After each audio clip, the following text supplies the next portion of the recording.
Hey,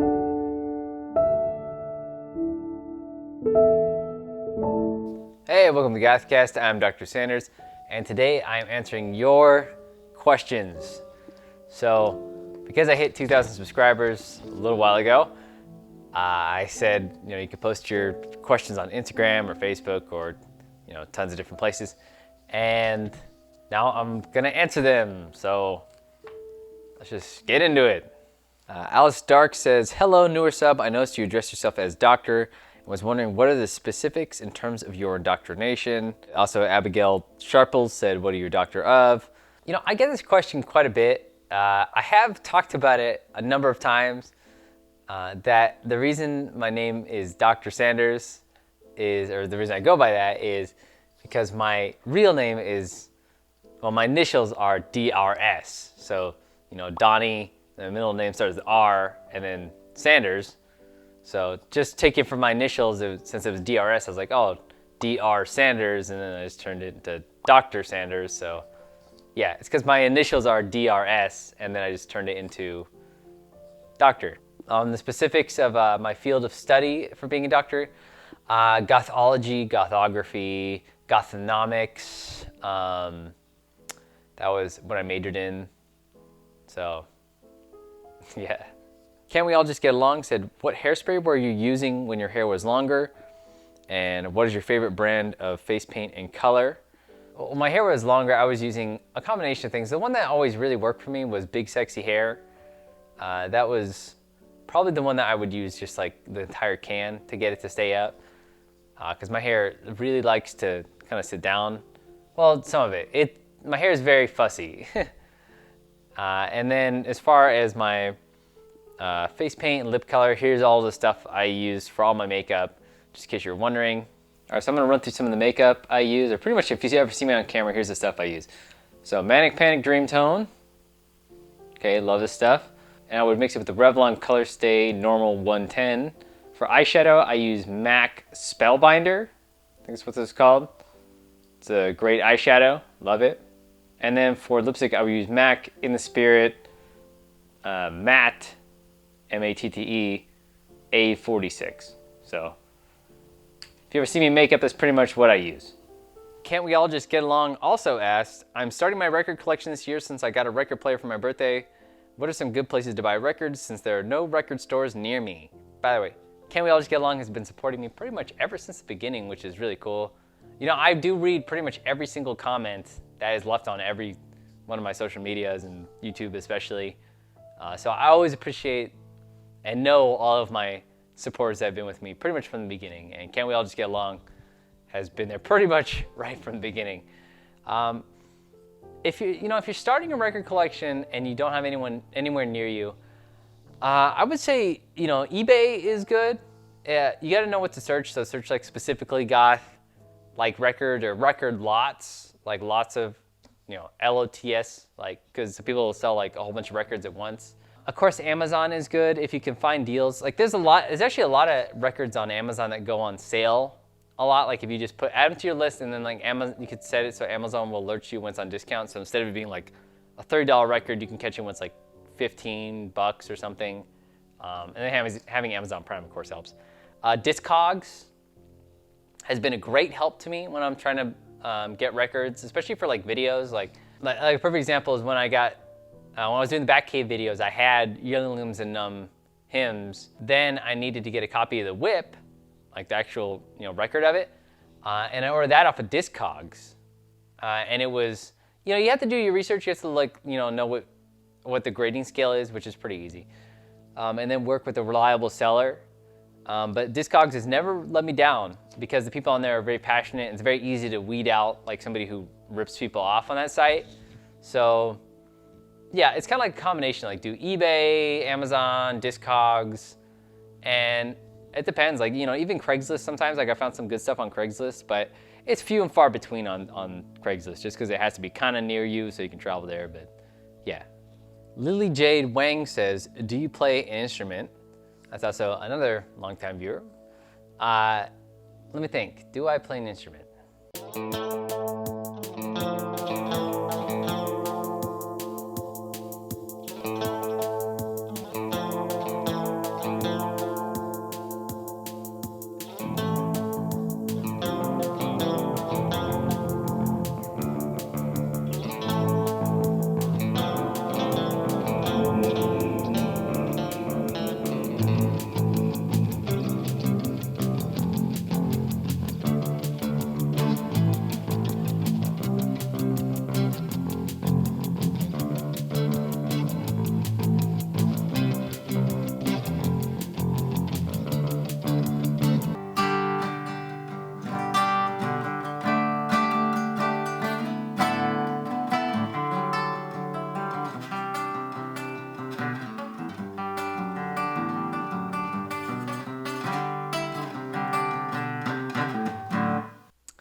Abigail Sharple says, what or who are your inspirations? What made you want to start YouTube? And if you could go back in time, what period would you visit?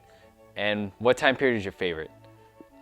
It's hard to say. I get inspired by people who kind of did things their own way or were really passionate about what they did. I like people who are really passionate about things. I really like Douglas Adams, the author for Hitchhiker's Guide to the Galaxy and Sam and a Doubt, and he did lots of different stuff. I really like what he did, and I guess in a way he's an inspiration to me. But it's hard for me to think of people who like specifically inspire me. I find a lot of elements in people's work that I really enjoy. Like I find people like Roger Corman very inspirational, yet I wouldn't really mimic or do things the way he did it. I just find the way he created so much and kind of worked within a system to be inspirational. Does that make sense? The reason I wanted to start a YouTube channel is because there was certain people covering things that I enjoyed, but it wasn't in the way that I found interesting. Like there were people who were covering goth music, or there were people who were covering certain albums I like, but even if they were doing it, it wasn't the way I liked. I like something that's almost like a mini documentary, and then it also has an injection of their personal touch to it. And I get that it takes a lot longer to make videos like that, and a lot of times especially for goth, it's very frustrating to find a ton of information about certain artists. So I get why a lot of the people who are covering goth music or covering certain things, it was in very small bite-sized ways in their videos, but I wanted to kind of take what I saw and do it my own way. And there was a lot of things that weren't being covered that I wanted to talk about and I wanted to have a discussion about. So basically just because I didn't see what I wanted to watch on YouTube. And as far as the time period, if I could go back in time, it'd be hard because I had to really not think about it realistically, because any time period before like the 1970s or something like that, I wouldn't want to be in a hospital in the 1960s or before that, because we've come a long way in terms of medicine, in terms of surgeries and things like that. So in terms of being able to stay alive, I'd probably want to be, I guess like the 1970s or something. I would feel comfortable then, especially with the way our, like cleanliness and what we understand about germs and stuff are a little bit closer to what we understand now. As far as not thinking about that, like if I could go back to the time period and not have to worry about like, them sterilizing equipment and stuff like that, I guess I would go back to like pirate times. I find that really interesting. Of course, Elizabethan times and stuff like that's really cool. Probably my favorite time period, it might just be pirates. I really like pirate stuff, and I even like pirate lore and how a lot of people do fiction around pirates. I really like that stuff. I found it really interesting. So I guess probably like early America, whenever they were trying to deal with that. So yeah. Salma says, do you like the Smiths? If yes, what is your favorite album by them? I really like the Smiths. I actually like Smiths. I like Morrissey. I like Johnny Marr's solo stuff too. I probably Strange Ways is my favorite album by them.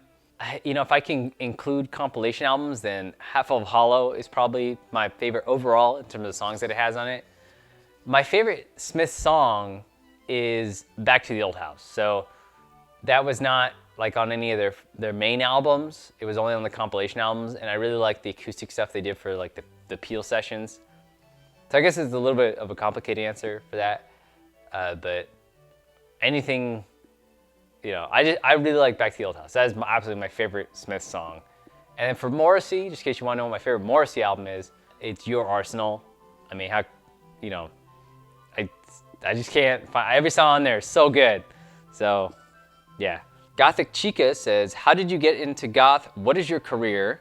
What is your favorite goth era? And what other types of music do you like to listen to? It's a lot of questions, Gothic Chica, but I'll answer them for you. How'd you get into goth? Well, like I said, some of these things I've touched on because I've done a ton of podcasts. Just in case you don't know, I've done a podcast on goth music for longer than I've done a YouTube channel, where I talk about like all the different bands and review their albums. I've talked about it on a few of those episodes, but So my uncle years ago gave me a copy of Typo Negative's October Rust, and I just fell in love with it. I absolutely fell in love with it. You know, I'd always liked kind of darker things, but this album just really spoke to me. It really connected with me very directly. And through Typo Negative, through my love of them, and back when there was like fan sites on the internet, you know, that was like a thing, actually just fan sites. I found this Typo Negative one that was probably like a GeoCities or Angel Fire page or something like that. And it reviewed Typo Negative's music and compared it to Sisters of Mercy. And I was like, oh, what's the Sisters of Mercy? And this is before you could go into like YouTube or, you know, check anything out. So I looked them up and a little, you know, whatever was out there, and I went to Amoeba Music and I bought, you know, First and Last No Ways, and then from there it just spun out. Basically because I got to Typo Negative, it kind of opened the door to a whole bunch of other bands, and you know, October Rust is still I think October Rust might be my favorite album ever made, but that kind of set off this path to a whole bunch of other interests. So, what is my career? You know, I don't know if I want to reveal it directly. I work in art. I have had a lot of interesting jobs. I was an art teacher. I was Mr. Sanders, that's right. I tend to stay in kind of a creative career for the most part. And you know, I'm currently working in a very artistic field. Probably the one that most people would be interested in, and I may do a video on it sometime, is I did in fact work for a mortuary, and I did transport dead bodies for a while, and I was doing that up until I think like the beginning of this year. So I kind of had a certain time when I was doing that. So I wouldn't say that was my career, that was a job I did, and it was very interesting for a while.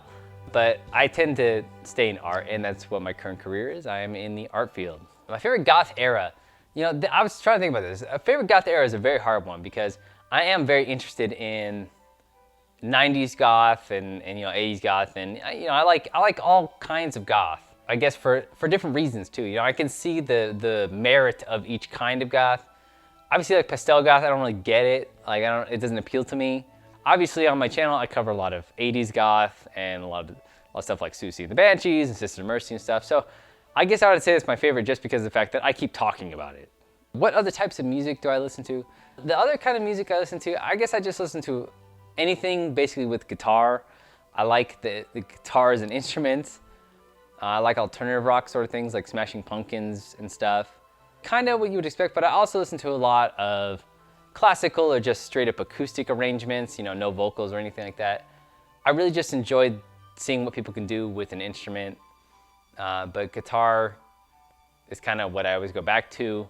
So I guess not a ton of pop music or stuff like that. As long as it is kind of rockin', you know, I'll probably enjoy it somewhat. Maybe not to a huge degree, but you know, at least a little bit.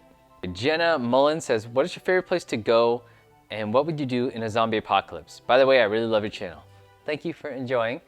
My favorite place, you know, I don't really know that I have a favorite place. I don't know if I found my favorite place to go yet. I would say a majority of places I do not enjoy going. So maybe one day I'll find a place that I really enjoy. If I had to go somewhere in a zombie apocalypse, I actually would probably go to someplace like the beach or someplace near water. Obviously, Southern California, it's a good place to exist for long periods of time because the weather is pretty predictable, and you know, it's how you could go like live on a houseboat or something like that and just come in when you need to get supplies. Plus, the only problem with if you're gonna in a zombie apocalypse go to like a beachy area would be if there's so many people that live by the beach that you probably have to wait for a lot of them to die out before you went there. But I would probably go to like a beachy area because it would have a lot of buildings, a lot of supply, a lot of places to raid for supplies. Plus, you could just get on a boat and kind of drift out there for a while, and then come in when you need it. So I guess some place like a beach. Country Fried Bat says, Baby Bat here. I noticed when I first got into the goth subculture that a lot of the things that the internet / people themselves labeled as goth aren't really goth.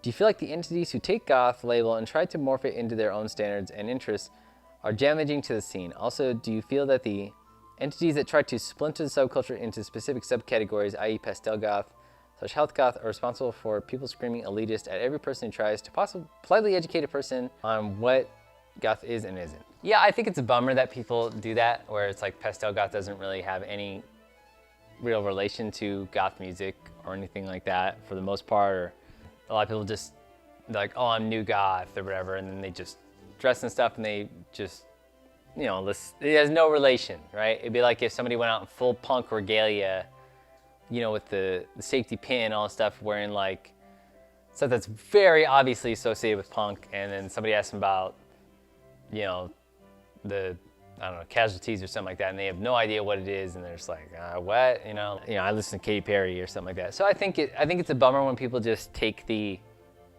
image of it and then just turn it into only fashion, or like oh, here's how I feel today. Like I feel goth, you know. People all kind of, they'll do whatever they want, right? So even if I didn't like it, it doesn't matter. Like people are going to dress pastel goth. They're going to say, oh, you look gothy today, you know, whatever. Whereas it's a person who normally wears like maxi dresses and rompers or something. I don't know. I think for a lot more people, it's a lot more frustrating because I just kind of always do my own thing anyway. Like it's not like I really look at it and stop doing it or it really makes me mad. I guess in that way, it probably doesn't bother me as much as a lot of internet people or a lot of internet personalities who talk about goth. I think it's a bummer because a lot of mainstream people wouldn't do that with something like, I don't know, like, I guess they do it with like heavy metal, like where it's like, I don't know, like one of the Kardashians wears like a Slayer t-shirt or something like that, where it just becomes an image for them to think like, oh yeah, I'm so bad and everything like that. I guess that's a bummer, but I don't think at the moment, especially with the way that social media works, people just need to constantly change their looks and reinvent themselves every 2 seconds. I don't think that's gonna change. I think it's gonna be something that maybe they see as edgy and like the word is edgy, or like, I'm so goth, I'm so dark, I'm so tortured. So yeah. The Elvis Forum says, hi there, I'm fairly new to your channel, but I went back and watched your older videos and a long interview you did with another YouTuber, so I know why and how you are Dr. Sanders. Love the content, the presentation, especially the humor. Thank you. My question would be about the amazing makeup and hair you have in many of your videos. Is this just for the camera, or do you go out and about like this? If so, what reactions do you get from people, and will we see a return to that kind of presentation in future videos? Whatever you do, stay spooky. Thank you. I'm glad you like the humor. I never know if anybody's gonna like the humor in my videos, and you know, I'm pretty dry in my humor, so I'm glad it comes across. The hair and makeup, there's a few questions about this. The reason I decided to cut my hair and get rid of it, I get very frustrated by long hair, having long hair. I do like the way it looks, but I don't like having to deal with it. And it kind of reached a point where I was just sick of dealing with it, and my hair was it's just frustrating. It was just frustrating, and I wasn't happy with it. Also, where I am living at the moment, it is typically between 90 to well over 100 most days, especially right now. And I figured, you know, if I wasn't happy with it, then, you know, what's the point? You know, you should be comfortable and happy in your skin. So I like the way I look when I do that. I really enjoy it. But at the moment, it just doesn't feel right for me to do. And I'll probably go back to it whenever it's not like melting my face outside. But at the moment, I figured I could just make videos like how I am right now. And yeah, when I was doing that, of course I went out. I think actually some people have run into me like that, especially when I go out to the club, you know, all nice dancing. I know that some people who watch my show have run into me out and about and have seen the big hair and the boots and everything. Yeah, I wear like, even when I go out, I wear like the big, huge, you know, like 5-inch platform boots and everything. But at the moment, especially where I'm at, there's not really a goth scene at the moment, and I'm just kind of around myself, so I'm just kind of going for a casual look at the moment, but who knows? I'll be back to it one day like I normally am. Alchemical Disaster says, what are your projects for the future in terms of the podcast and personal endeavors? For the podcast, you know, I really love making podcasts. In fact, I actually enjoy probably recording the podcast more than I ever did. If you don't know, like, I've recorded them with James lately. He's been on the last few episodes. It just always seems really hard for me to meet up with people. You know, I work quite a bit, and so does James, and so it's kind of hard for us to meet up and record stuff. And also, I am totally a shut-in and a loner for the most part. So I guess I don't reach out probably as often as I should to record stuff. So that makes it even more of a elongated time period between podcasts. But I always want to do more. In fact, we have more planned. But like I said, it always just seems to be really hard to get us in a room together to sit down and record something. And personal endeavors, I'm always making stuff. I'm always either making art or I'm making new videos. I'm always working on videos behind the scenes. I can always say that. Whether they come out in a timely manner or not is, always up to whether I just sit down and get them done or I feel like they're ready to be released. My personal endeavors are just to get more YouTube videos out, I always work on stuff behind the scenes, but I always want to do more with YouTube. I really enjoy it. The Cure is the Cure. It says, how old are you and how old were you when you started to get into the Gothic subculture? I am 400 years old. I have been called by many names, Nosferatu, the Dark One, across many lands. In human years, hard to say. I would say that I'm probably older than a lot of people guess. In fact, a lot of people who contact me and try and guess my age, they're a little bit off by a few years. So I'm probably older than some people guess. And as far as how old I was when I started to get into the Gothic subculture, probably maybe like 13, 14. I don't know. It's really hard for me to remember now. Too many years have gone by. So I don't know. I think it was like right when I became a teenager or a little bit before that. I don't know.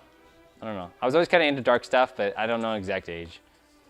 Kiminatrix says, do you have any kids? Any normal job experience?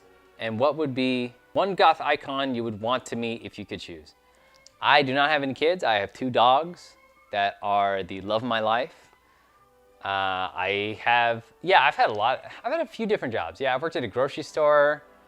I've made pizzas. I've served up burgers and stuff. God, those are not very fun for me. Probably a lesser known fact by most people is that I can't actually taste food. I have lost my sense of taste largely. I can taste like a little tiny bit of food. Like sometimes I could taste like a savory bit, but I can't taste food. So making food sucks, but a lot of there's basically, if you need a job, you can probably find a job making food. At least that's always been my experience. So I've had jobs where I like made pizza, where I've made like fast food and stuff. Like I said, I also have worked for a mortuary picking up dead bodies, which I guess is a normal job, kind of. Well, I guess not really, if you think about it. But I've done like office jobs and stuff like that. So, and I've done quite a bit of normal job experience. I'm old enough to have had a number of jobs at this point. And what would be the one goth icon you want to meet if you could choose? I mean, if Peter Steele was still alive, or if it was anyone, alive or dead, I would probably bring back Peter Steele to talk to him, just to have a conversation with him. That would be so cool. If it's somebody alive, I would probably ask to meet Andrew Eldritch so then I could just make fun of him. I don't know, just mess with him. I don't know, that'd probably be fun. Like do an interview where it's just really sarcastic and see if he notices. Yeah, it'd be fun. Pink Ranger 33 says, congrats on hitting 2K. My question is, do you have any hobbies or passions that exist outside the realm of the goth subculture? I guess, everything I do has kind of an element of spookiness to it. I guess it's just, it's the kind of person I am. But yeah, I do a lot of art, do a lot of like watercolor art. I really enjoy like fixing and taking apart things. I've always been a very mechanical individual. Like I could pretty much fix anything. Goth Kardashian, what is something you'd like to see more of in the Gothic subculture, musically or otherwise? Hello, Goth Kardashian. Right? Know who you are. It's hard to say what I would like to see. I would like to see just more stuff in the goth subculture, I guess. Especially now, people complain a lot about how, well, it's kind of a double-edged sword. People complain how all the new goth music that comes out, like the smaller bands that come out for goth music, sound just like the older bands. Like they're just retreading Bauhaus or Sisters of Mercy or other bands like that. And the bands that try to really do something different, they're like, well, this doesn't sound goth enough, so I don't count it. I think for music, there maybe should be a wider net or something like that to include music in the goth subculture. And I get it, music is really music's really complicated right now. There's so much music coming out every single day, and bands are forgotten and albums are forgotten so quickly, and people are becoming more passionate about limiting it because, once you become a catch-all for everything, you end up sort of with the frustrations people have with pastel goth and new goth and health goth and things like that.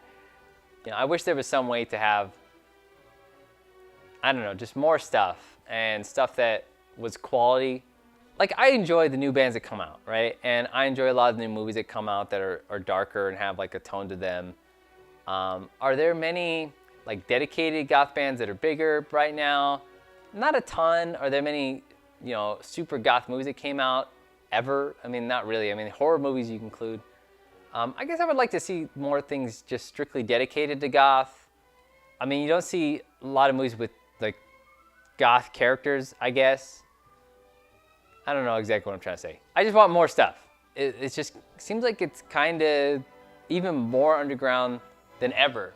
So I guess I just wish that more people were becoming interested in it, and I just wish that there was more people to connect with in the goth scene, because it feels like there really isn't many at all.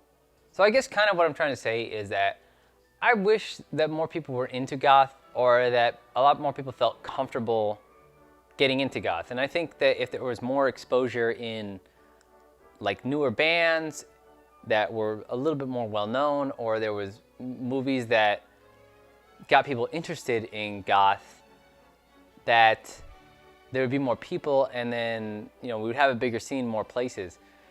And I think it's telling to me that I grew up in a very, very small town, and I knew a group of punks, I knew a group of metalheads, and there were a group of people who were into like raves and stuff.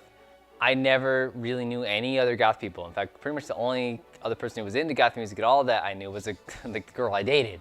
So it's kind of frustrating in that way. The only time I ever met other goth people is when I left my hometown.